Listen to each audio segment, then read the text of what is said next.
I watched 19 movies in the movie theater last year, and here they are, ranked. In dead last, we have Joyride. It was pretty bad, and there was about one touching moment, and then it bounced back like really fast.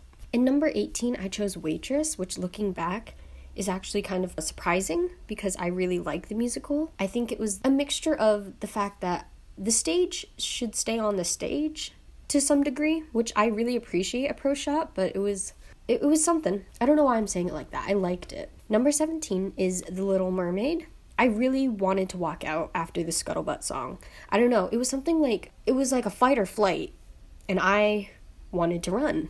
I think Hailey Bailey slayed all day, and I like the changes that they gave her character to make her like a little bit more dynamic and independent without making her out to be like the actual idiot that she is in the original. And also Melissa McCarthy gave us like everything, and I stand by that. It was pretty unremarkable, and even worse, unintentionally funny. Number 16 is the Super Mario Brothers movie. I literally could not tell you anything that happened in this movie plot-wise. I really don't remember. I just remember Seth Rogen was Seth Rogen, and like that's pretty much it. Number 15 is Mission Impossible Dead Reckoning Part 1. I saw this in a horrible theater. It was one of those theaters where if you open the door, the light just shines in. Yeah. It was fun. It's so funny that he just jumped off a cliff. Number 14, No Hard Feelings.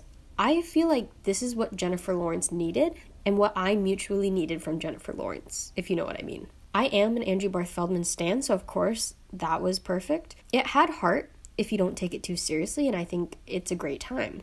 Number 13 is the Eras Tour movie. I'm still on the fence to like, is it a movie or just a pro shot? And is a pro shot a movie? I guess it actually doesn't matter. It was a fun, great time, and if you don't really like Taylor Swift, don't go. Number 12 is Spider-Man Into the Spider-Verse. I really liked it. I feel like I didn't like it as much as the majority of people liked it, but I could recognize that everything they did in the first one, they did it like 300% turned up for this one. In my opinion, I feel like they might be getting a little bit over their head with the story and the whole universe, but I'm sure they know what they're doing more than I do. Number 11 is Guardians of the Galaxy Volume 3. For whatever reason, this movie just really spoke to me, and I really, really enjoyed it. I'm not a Marvel person or an action movie kind of superhero person, so I don't know why this spoke to me. I'm a May-December kind of person. I think this was one of the funniest, most well-written family/kids movies I watched last year.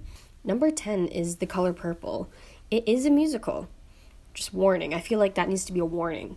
The way they integrate the musical numbers is very non-show tuney, and it's very artistic, and the singing never disappoints. Yeah, just another warning. It's like super heavy, but I do recommend anyone to watch it because I think you will find something that you like about it. Number 9 is Wonka. Let me explain why the fuck this scored so high in my list. It's like Paddington if there was no bear and it was about chocolate. So like not Paddington. The music was fun. The singing is fine. Some shined more than others.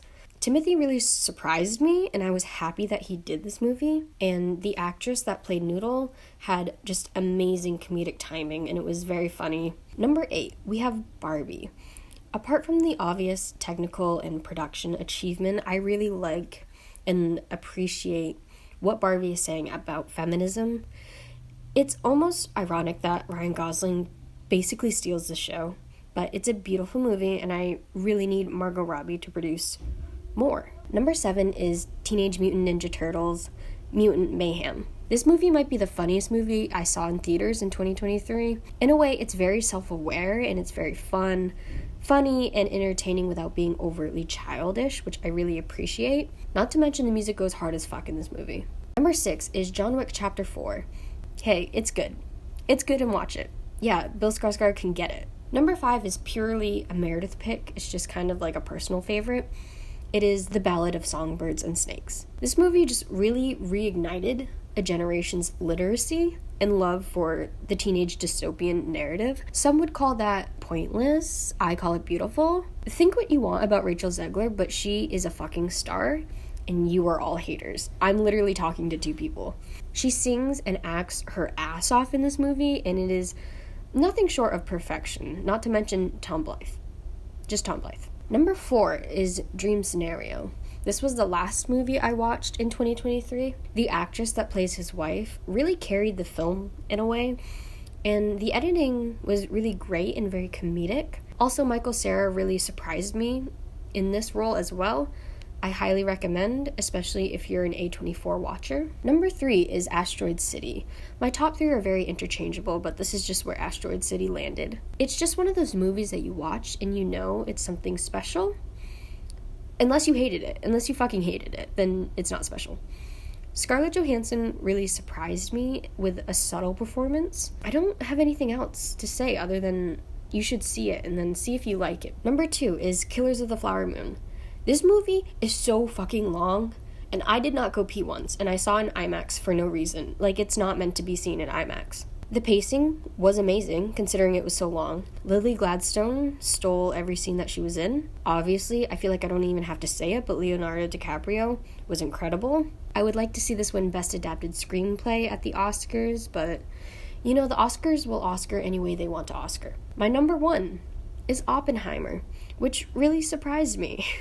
I don't know why I liked this so much. It was just a good blend of interesting, artistic, and technical, which, like, what the fuck does that even mean? I just really liked it. I think every performance was up to 200%. The editing was literally flawless. No notes. Not that they would ever want my notes. And the pacing was crunchy, like crunchy good. The longer this goes on, the more illiterate I become.